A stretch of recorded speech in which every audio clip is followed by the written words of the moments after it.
காங்கிரஸ் சட்டமன்ற உறுப்பினர் விஜயதாரணி அவர்கள் விளவங்கோட்டிலிருந்து தேர்ந்து செஞ்சு 3 தடவை சட்டமன்ற உறுப்பினராக கட்சியிலிருந்து தேர்வு செய்யப்பட்டிருக்கீங்க. அவர் இன்னைக்கு பாரதிய ஜனதா கட்சியில் இணைஞ்சிருக்கிறது எப்படி பார்க்குறீங்க? அங்கேயாவது மகிழ்ச்சியாக இருக்க வேண்டும். அவருக்கு வாழ்த்துக்கள். கட்சி தாவல் தடை சட்டம் படி அவருடைய பதவி இழக்க நேரிடும். காங்கிரஸ் கட்சியின் சார்பாக சட்டப்பேரவை தலைவருக்கு அவரை தகுதி நீக்கம் செய்ய வேண்டும் என்று கடிதம் கொடுத்திருக்கிறோம்.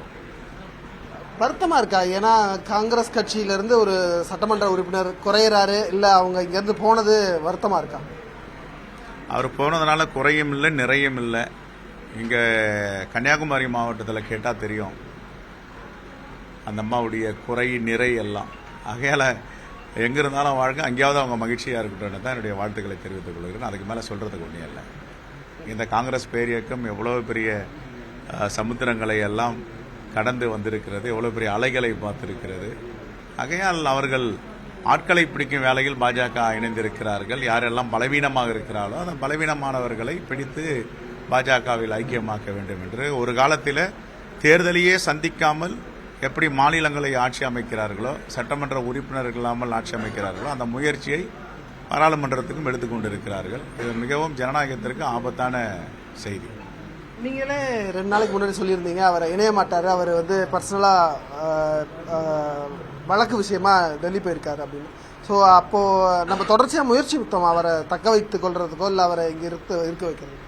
தக்க வைக்கிறதுக்குன்னா இருக்கு. இந்த காங்கிரஸ் பேரியக்கம் என்பது நான் பிரைவேட் லிமிடெட் கம்பெனியாக இது வெகுஜன மக்களுடைய ஒரு பேரியக்கம். 138 ஆண்டுகளை கடந்து கடல் போல் விரிந்து உயிரோட்டத்துடன் இருக்கிறது. இதில் போயிட்டு தக்க வைப்பதற்கெல்லாம் ஒன்றும் இல்லை. அவங்க இந்த கொள்கை கோட்பாட்டில் உறுதியாக இருந்து தானே இந்த கட்சிக்கு சேர்ந்தாங்க. அப்போ உங்கள் நியூஸ் 18 தொலைக்காட்சியில் எத்தனை முறை பாஜக எதிராக பேசியிருப்பாங்க, மோடிக்கு எதிராக பேசியிருப்பாங்க, RSS சித்தாந்தம் இதெல்லாம் உடைச்சிருப்பாங்க.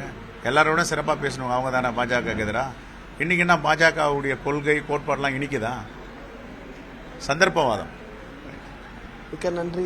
பொறுத்திருந்து பார்ப்போம். அடுத்த கட்ட நடவடிக்கைகளில் கட்சியை வலுப்படுத்தக்கூடிய புதிய தலைவராக வந்திருக்கிறார் செல்லப்பிரதை அவர்கள். விஜயதாரணி இந்த நேரத்தில் கட்சியை விட்டு சென்றிருக்கிறார். அவர் மீது கட்சி தாவல் சட்டத்திற்காக மனுவும் கொடுக்கப்பட்டிருக்கிறது என்று தெரிவித்திருக்கிறார். ஒளிப்பதிவாளர் அம்ஜித்துடன் நியூஸ் 18 செய்திகளுக்காக சுபாஷ்.